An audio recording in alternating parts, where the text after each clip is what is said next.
I think that that is something that a lot of us deal with on our journeys. This idea that we need to be smarter or more intelligent in order to gain a manifestation or be worthy of a manifestation.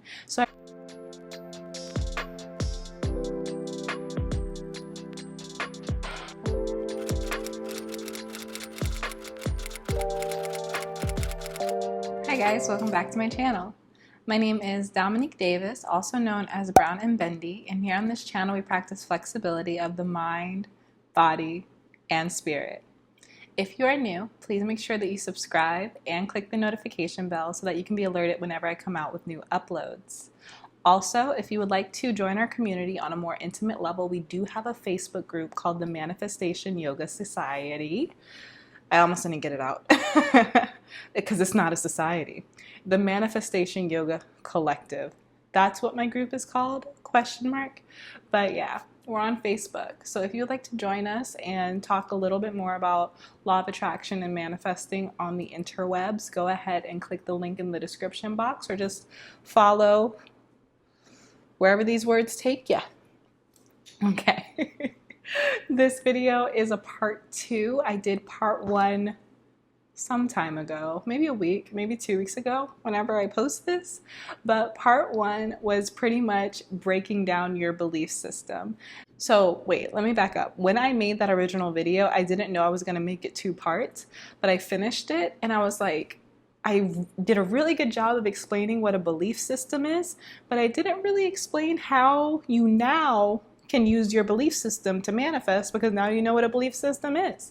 So I decided to make the video a 2-part series. The first video explains in depth what a belief system is. It goes into childhood psychology as well as one of my favorite psychological laws, neurological. One of my favorite neurological laws, Hebb's Law. And we also talk about the importance of intentionally deciding what you want to believe. So if any of that sounds like something you don't already know a lot about, go ahead and stop this video right now and go watch part 1, because I already told you what I talked about, so now I'm going to get into the good stuff. Okay, so I'm assuming you took my advice and you went to go watch part 1. So let's continue forward. Now we know all about belief systems. We know where they come from, how we develop them, and why they can be so darn hard to change. We know all this now. But now we have to talk about belief systems in relevance to the law of attraction. I feel like I'm getting really good at explaining the law of attraction in under 30 seconds, so I'm going to keep trying to do it because it's kind of fun.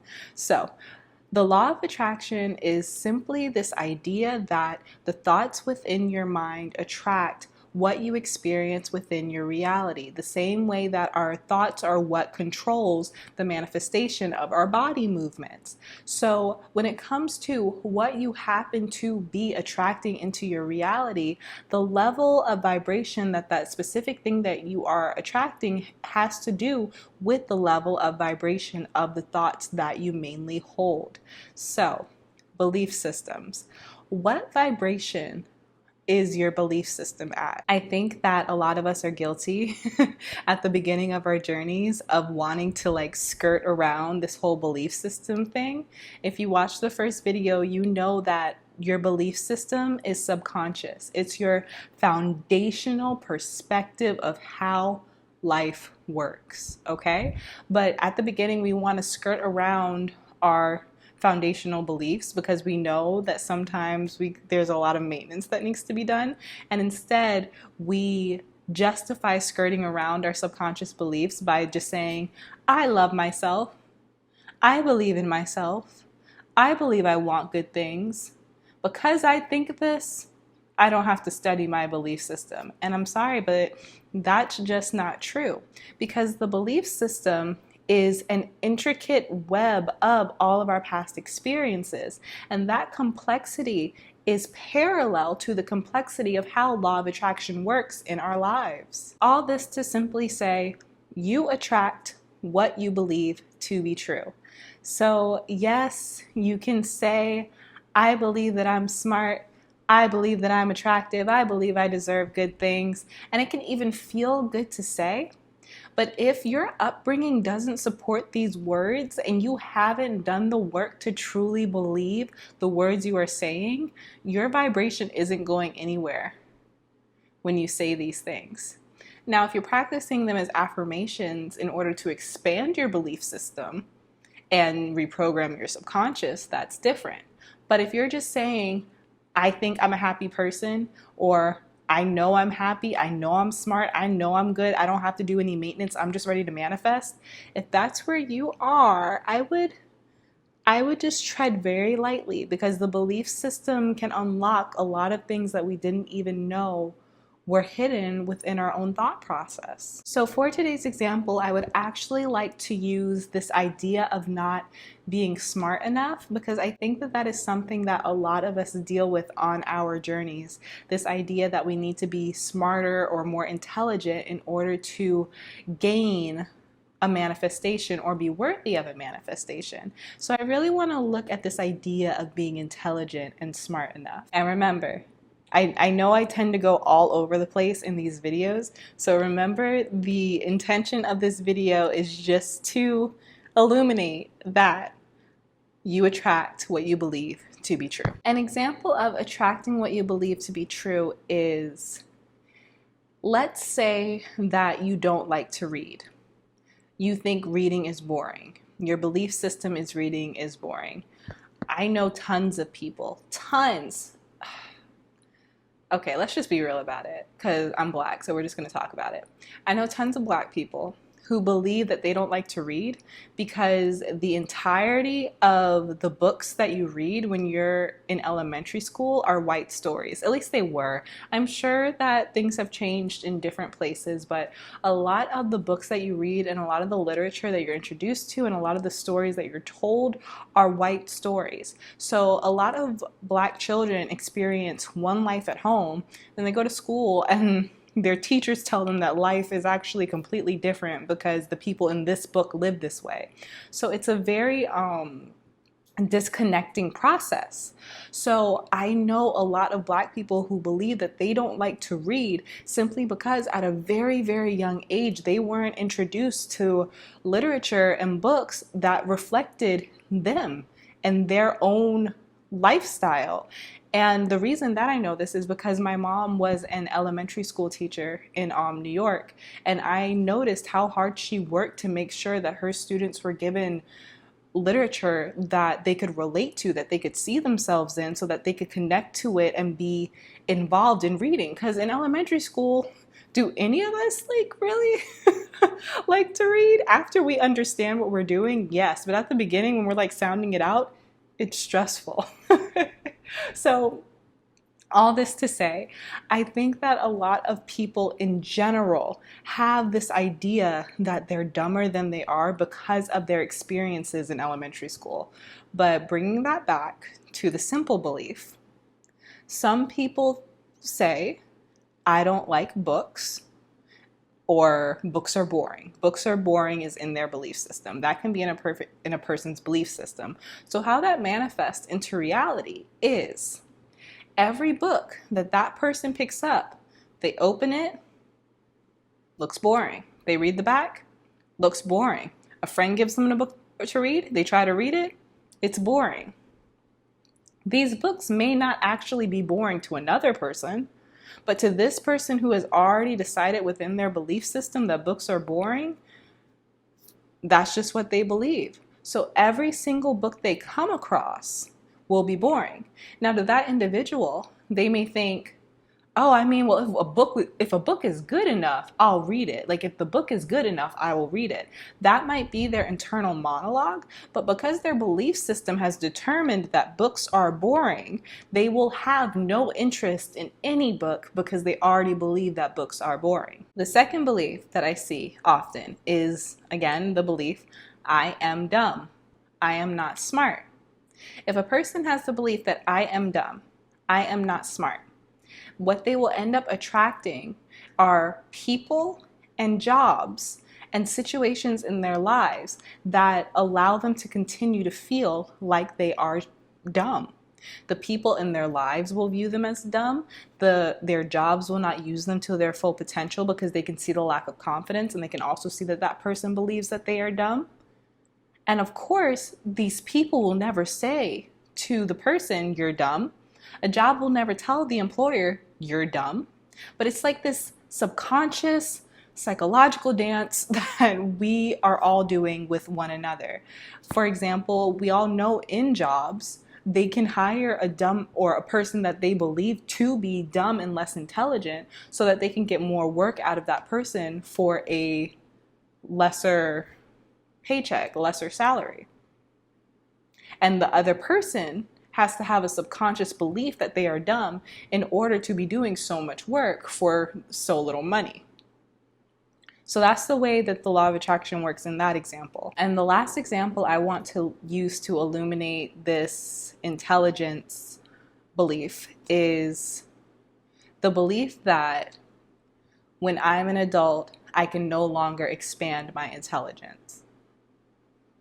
If a person believes that when they become an adult, or when anyone becomes an adult, learning is over, if a person believes that, they will end up attracting relationships and situations that encourage no expansion of mental growth. A person who believes that education and bettering yourself is over when you become an adult will have friends and be closer to family members who also have the same worldview, allowing them to continue to perpetuate this way of thinking. Because the thing is, unless we know that we want to change our belief systems, we are always going to gravitate towards situations and people that enforce our belief systems so that our ego can believe that it is right and that we are doing what is right for ourselves. The reason that I wanted to explain those last three examples is because I wanted to give you guys a really deep understanding of how belief systems can create our world. We talked about a person who subconsciously believes that they are not smart, that they are unintelligent. This person also believes that there's no point in learning after you become an adult. This person also believes that books are boring. So through their beliefs, they have created an entire world and attracted circumstances into their life experience that supports this worldview. What is so important to understand is that your beliefs will line up with your experiences. So if a person believes that they aren't smart, when they sit back and think about their past, they will just find a bunch of proof for their belief. But that is because your beliefs are determined by your perspective of your experiences. Your perspective. One situation that made you say, I'm dumb, another person could say, that situation changed me and made me understand how I want more knowledge. Different situations affect different people in different ways based off of their perspective. And it all goes back to our childhood, like I keep saying. Of course, there's adult trauma, and that's totally the exception. But for example, with this person, when they were very young, they could have just failed a test. And a teacher could have said, I knew you wouldn't have done any better. This is what I expected from you. And up until that point, that individual could have thought they were smart. But because that teacher planted that seed, everything that happened after that, that individual used as proof that they were dumb. Even though another person can experience the same things and get something else out of those experiences. Okay, so let's move forward. Let's talk about feeling stuck and how to move forward. So please hear me when I say this. A belief system that makes you feel like you're stuck, like there's no use in trying, is because every time you think of a way out of this rut, every time you think of wanting a different life for yourself, your belief system will tell you that your former view is the correct one. And that if you're trying to change, you don't have a belief system yet that supports all this change that you're trying to make. So trying to change will not make logical sense. Trying to change will not make logical sense. It won't. because your belief system does not support any of the changes that you're making. Your belief system supports what you've believed for the entirety of your life until you decided to consciously take control of your life into your own hands. So what do? You write a new story. You write a new story where you are the hero and you are more kind to yourself. I know it sounds so simple, but just put it into practice. I'm not gonna sit here and fight with you. I know it sounds so simple, but the words are simple, but it's the action, right? So for example, this intelligence thing. A person can say, I didn't do well in school. I'm dumb. And they can choose, conscious choice, effort. They can choose to rewrite that story to, for example, a lot of us have disabled parents. I know for me personally, what I had going on at home distracted me from school a lot, like a lot, like a lot. I didn't learn how to be kind to myself until I got older. So if I were this person who believed that I was dumb, I could sit back, feel how bad that made me feel to believe that I was dumb. And I can say I did badly in school because I was dumb, and rewrite that too.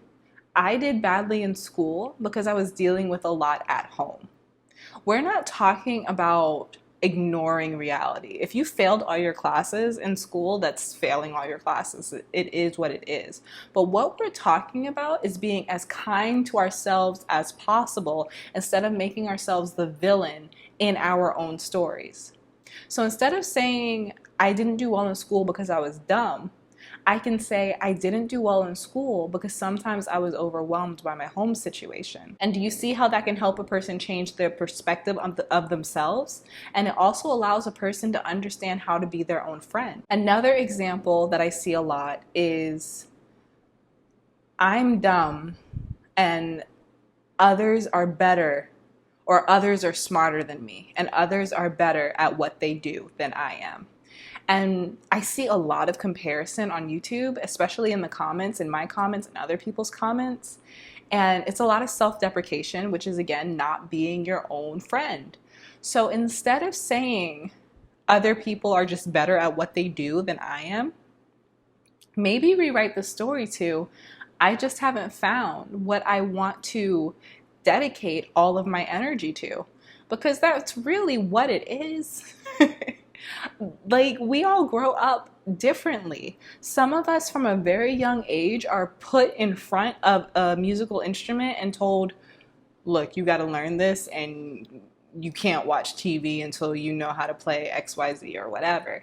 And then some of us, our parents are really busy, or our parents are just not there, and they don't place us in front of anything, and we grow up not having an understanding of how to develop a relationship with a skill. It's okay. We can still learn as adults, but I see a lot of this comparison and people comparing their journeys to other people's journeys, and it's just this lack of kindness towards oneself. So I challenge anyone who deals with that belief to change that belief too. Instead of believing that other people are better at something than you are, believe that you just haven't found what you want to dedicate your energy to. Because we are all capable of being really good at what we want to be really good at. If you want to be really good at something but you're not, it's because your ego wants to be good at it. It's because your ego wants to be good at it. But when your soul wants to be good at something, you will eat, sleep, and breathe it, and nobody will have to tell you to. You will wake up and watch videos on YouTube. You will be reading books about it. You will be asking people how to help you become better at it because you have a hunger for it. But sometimes it takes a little bit of self-love to allow yourself to even want something. And that's where you're learning how to get to. So rewriting that story, that other people are better and more worthy and XYZ than you, because that's not true. Rewrite that to something that serves you more. And the last one I wrote, this is just a really quick one. I'll never be smart enough to have a good job. I think this is a belief that a lot of us hold. And A kinder belief to change that to is simply any job is lucky to have me. Because real talk, any job is lucky to have you. Any job. It doesn't matter your schooling.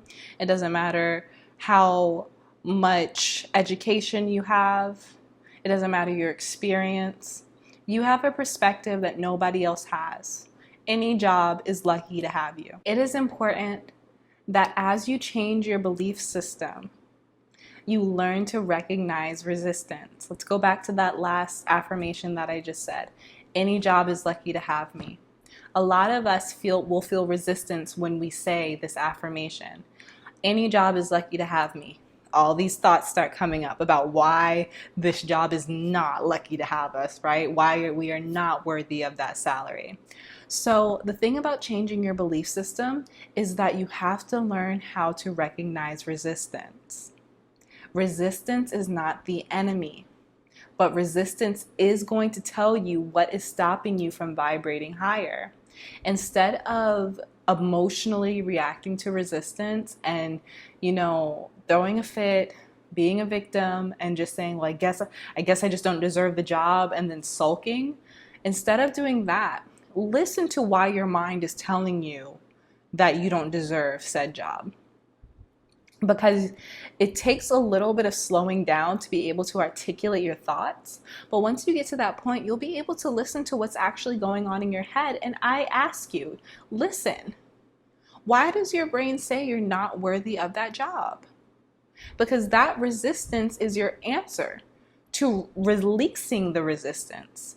If your brain says, I don't have enough education for this job, then you can make a decision whether you want to get more education or whether this job is not worthy of you. Because if you decide that you don't want to get more education for this job, that's a choice that you made for your life. That doesn't mean that you as a human being are not worthy of the job or that they're not lucky to have you. It just means that you don't want it. And when you make the choice to consciously decide that you don't want it, that's a very different vibration than being rejected and feeling like you're not good enough. So listen to the resistance. Don't avoid it and don't emotionally react to it. Just listen to it. We must develop patience, enough patience to listen to our thoughts and decide if we want to reject the thoughts, work with the thoughts, or whether the thoughts have a little bit of truth to them. But we have to develop enough patience to just listen without becoming so emotionally attached to the thoughts and the results of our own belief system, because we're working to change the belief system. Rewrite your story. Rewrite your story to a story that serves you. This is a subject that we could talk about for hours, days, and weeks. The belief system is your chemical X. It will determine everything that you manifest and how quickly you manifest it. But that process is all up to you. I'm just here to tell you that as you rewrite this story, you are allowed to be the hero. You are allowed to be the best character in your story.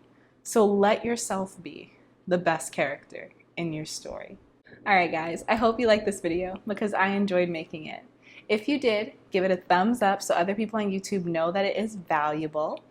Also, if you would like me to expand on anything that I talked about in this video, let me know down below in the comments and I'd be happy to talk about it in a future video.